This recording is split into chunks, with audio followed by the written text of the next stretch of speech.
बहुत बहुत धन्यवाद सुधांशु सर। हमारे बीच में माननीय सांसद श्री पी विल्सन जी मौजूद हैं और भी हमारे साथीगण मौजूद हैं। उनका मैं इस मंच से स्वागत करती हूं। और सबसे पहले बिना किसी लाग लपेट के मैं जो हमारा पीछे मुद्दा है उस मुद्दे पे बात करना चाहती हूं। जातिवार जनगणना पिछली 2 बार से मैं एंकरिंग कर रही थी तो नहीं बोल पाई थी, लेकिन इस बार मैं बोलना चाहती हूँ। और ये परसों से ही 1 अप्रैल से ये शुरू होने वाली है। तो ये किस तरह से 2011 की जो जनगणना हुई थी वो किस तरह से डिफरेंट है ये जनगणना, उस पर मैं थोड़ा सा बात करना चाहती हूँ कि इसमें 3 चीज़ें इन्होंने थोड़ा डिफरेंट किया है। पहला, इन्होंने ये बोला है कि इसमें सेल्फ इन्यूमराइजेशन होगा, यानी कि आपको 1 अप्रैल से लेकर के 15 अप्रैल तक कोई भी अपने खुद भी पोर्टल पर जाकर या वेबसाइट पे जाकर के उसमें सेल्फ इन्यूमराइजेशन उसमें कर सकते हैं। और दूसरा, इन्होंने इसमें एक अलग किया है कि कास्ट सेंसस की बात जो 30 अप्रैल 2025 को संसद में बोला गया, ये जैसे भी बोला गया, बात बात पे तो महिला पुरुष है, 2 ही जाति है, पता नहीं क्या क्या बोलते थे, लेकिन 30 अप्रैल को संसद में इन्होंने भाषण दिया कि भाई इस बार कास्ट सेंसस कराएंगे। और पहला दूसरा तो मैंने कास्ट सेंसस की बात की। और तीसरा इन्होंने डिफरेंट किया है कि इस बार डिजिटलाइजेशन होगा, जो भी मुद्दा है उसको डिजिटल प्लेटफॉर्म पे उपलब्ध होगा, जो भी गणना होगी। ये पिछली बार जो 2011 की जनगणना है उससे ये इस बार की जो इस डिफरेंस है वो मैं बता रही हूँ। इस बार जातिगत जो जनगणना होने जा रही है वो आपको 5 साल डिले, मतलब 6 साल डिले है, लेकिन 1 साल अगर हम कोरोना का मान ले तो 5 साल डिले। 2021 की जनगणना जो हो रही है वो 2026 में होने जा रही है और पता नहीं कब इसका आगे कब तक इसको डाटा पब्लिश करेंगे। इन्होंने घालमेल क्या किया, उन्होंने जब कहा कि भाई 25 अप्रैल को की जातिवार जनगणना करेंगे तो उन्होंने घालमेल इसमें क्या कर दिया कि जो 12 नंबर कॉलम उन्होंने गजट निकाला 26 जनवरी 2026 को, उसमें 12 नंबर कॉलम में उन्होंने SC और ST को डाला और साथ साथ अन्य को डाल दिया, मतलब अन्य में सब लोग हैं। उन्होंने एक चीज और इसमें दिमाग लगाया कि यहाँ तक कि 2/3 मतलब 2/3 जो मुस्लिम वर्ग के लोग होते हैं वो भी OBC SC BC में आते हैं, उन्होंने उसको भी उसमें कंसीडर कर लिया। एक तरह से 75 बनाम 25 करने की उनकी नीयत है कि वो SC ST को फिर से अलग धड़क कर दे और OBC को हिंदू बना करके और उनके ऊपर कंधे पे बंदूक रख के वो लड़वाना चाहते हैं। ये उनकी मंशा है।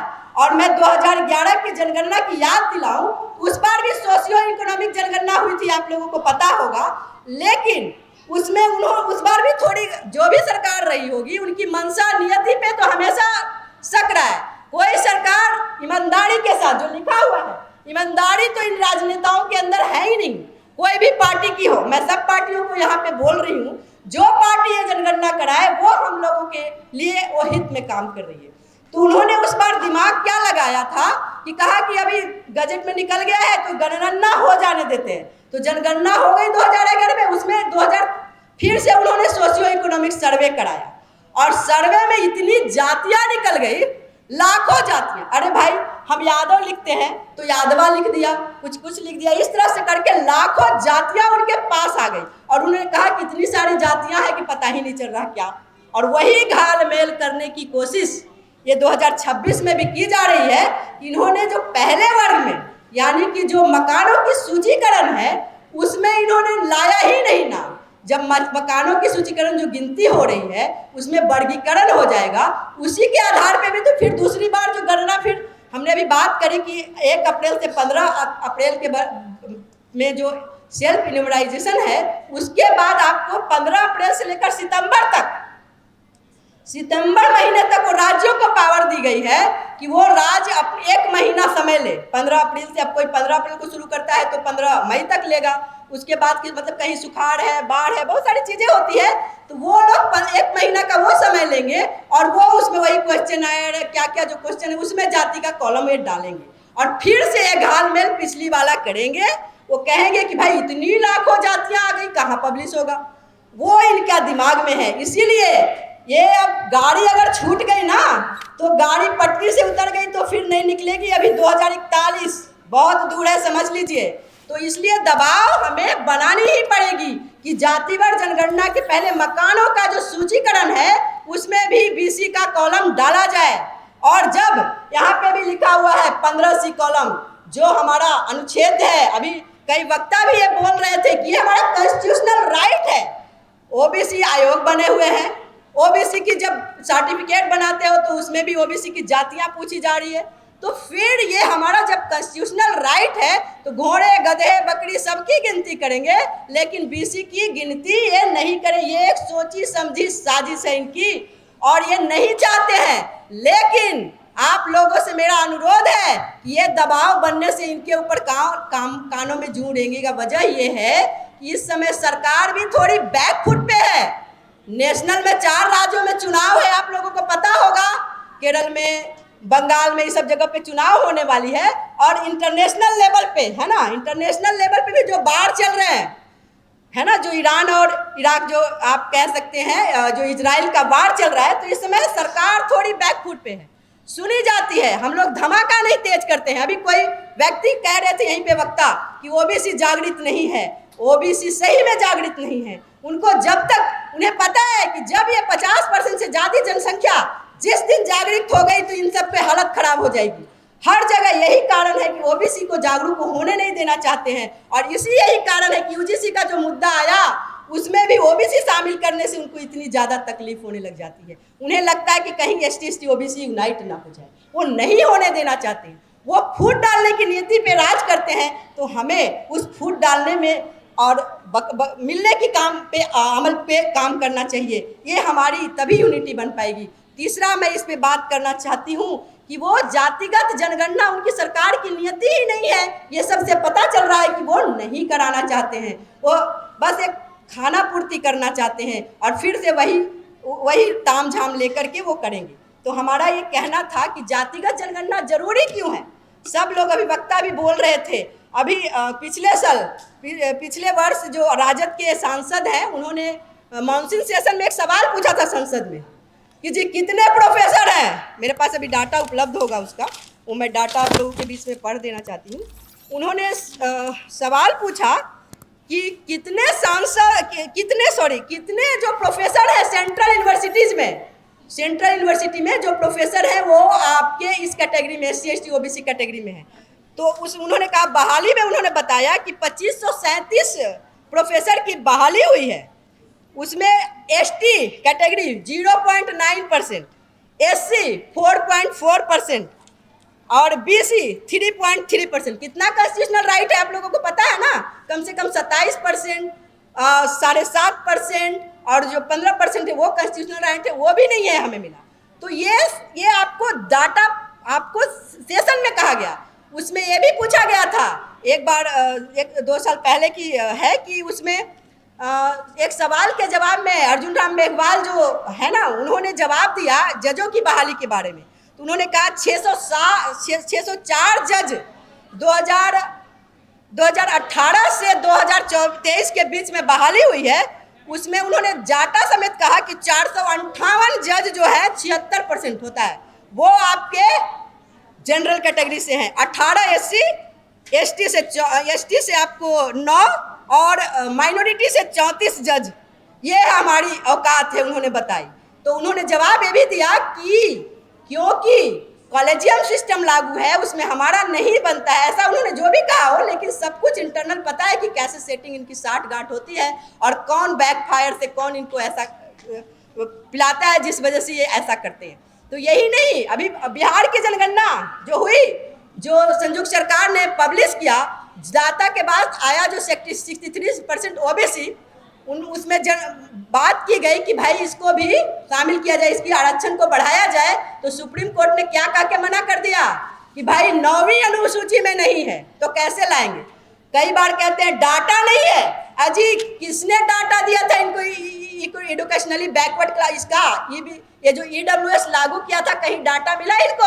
ये तो कॉन्स्टिट्यूशन में भी नहीं है। इन्होंने कॉन्स्टिट्यूशन से अगेंस्ट जाके 72 घंटों में EWS को पारित कर दिया है। तो हम यहाँ मांग करते हैं, हमें किसी से नफरत नहीं है, उन्होंने कॉन्स्टिट्यूशन ला दिया है।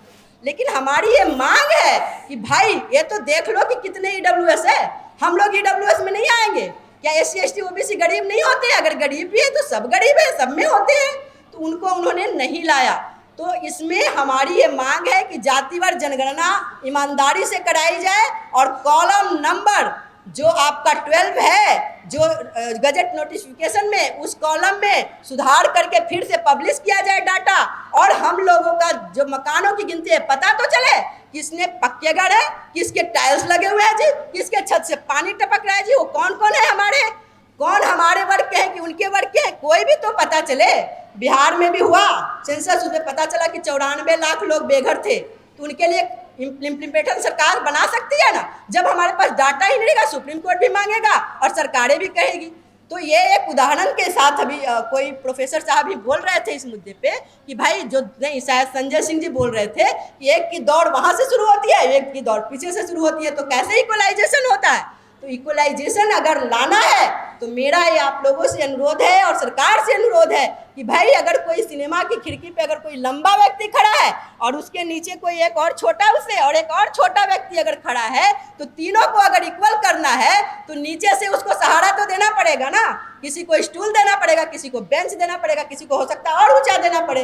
तो उस चीज़ों से सरकारें जब तक बचती रहेगी तो आप समझते हो कि 90% जनसंख्या को आप पीछे रख के देश कभी आगे जाएगा? जब आपको यूएस जैसे जहाँ पे डेमोक्रेसी नहीं है, आपको कैपिटलिज्म है, वहाँ पे अफर्मेटिव एक्शन के थ्रू पिछले वहाँ पे जो ब्लैक्स थे उनको और जो एशियन मूल के थे उनको भी दिया गया ना अधिकार, वहाँ पे मिला। 51% रिजर्वेशन है एक तरह से वहाँ पे, और हमारे देश में नहीं है।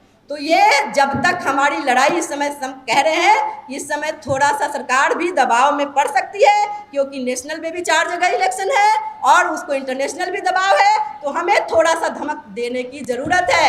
यहीं पे प्रोग्राम की वजह से कुछ असर हुआ था कि संसद में भी प्रोटेस्ट हुए और एक समाजवादी पार्टी के ही सांसद थे, उन्होंने जातिगत जनगणना का मुद्दा संसद में उठाया है।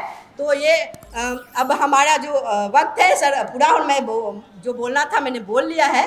तो मैं अभी आप लोगों से अनुरोध करती हूँ कि एक बार फिर से आप लोग थोड़ा सा उठा करके दिखाइए कि हमारी मांग क्या है। हमारे बीच सांसद जी आए हुए हैं, पी विल्सन जी, इन्होंने रोस्टर सिस्टम का मुद्दा उठा करके, और सरकार यहाँ तक कि विपक्ष की जो सोनिया गांधी और राहुल गांधी को भी इन्होंने समझाया और जाके ये मुद्दा भी राज्यसभा में उठा चुके हैं। तो बस इनके स्वागत में आप लोग जरा सा एक बार झंडा दिखा दीजिए। Thank you so much. जय हिंद, जय भारत। प्यारे साथियों,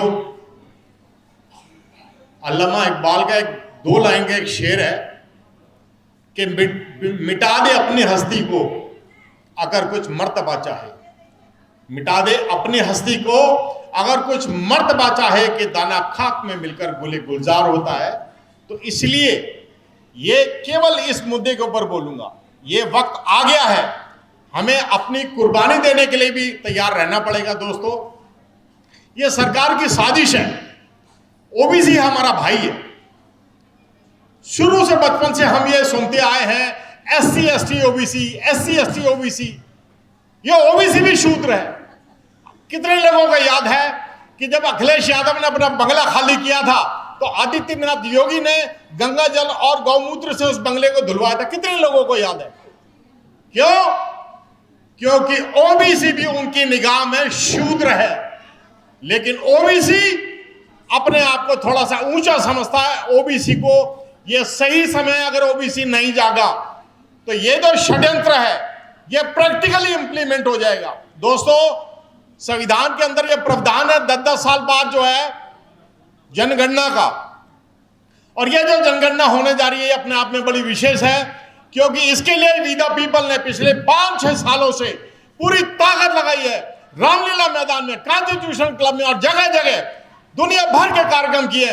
इस सोती हुई गवर्नमेंट को जगाने का अगर किसी को क्रेडिट जाता है तो वी द पीपल और इन सारी संस्थाओं को जाता है। एक बार जोरदार तालियां वी द पीपल और इन सारी संस्थाओं के लिए बजाइए। दोस्तों, ये एक सोची समझी साजिश है। ये जो आप देख रहे हैं क्लॉज नंबर 12 के अंदर केवल SC और ST का प्रावधान दे रखा है, जबकि ओबीसी इस देश के अंदर 66% रहता है। तो ओबीसी की संख्या को उसके साथ न दे करके, क्योंकि ओबीसी को भी आरक्षण प्राप्त है, ओबीसी को उसके साथ रखा जाना चाहिए।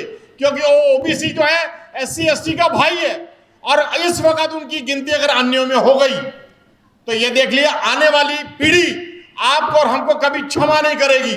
और अभी ये पार्लियामेंट में मुद्दा उठाया जा चुका है, संजय सिंह जी अभी आए थे और नरेश उत्तम पटेल जी भी, मैंने उनको फिर रिक्वेस्ट किया था कि पार्लियामेंट में पूरे इस मुद्दे को उठाएं, क्योंकि गवर्नमेंट को और आप सब भी सोशल मीडिया के माध्यम से मुद्दे को उठाएं। कल मैंने अपने सोशल मीडिया के माध्यम से इस मुद्दे को उठाया है, आप देख सकते हैं अपने अपने सोशल मीडिया के माध्यम से सभी लोग ये बोले कि एससी और एसटी के साथ ओबीसी की भी गिनती इस बार होनी चाहिए, क्योंकि ओबीसी की गिनती अगर स्वर्ण समाज में हो गई तो उनकी संख्या स्वर्ण समाज की बहुत ज्यादा हो जाएगी।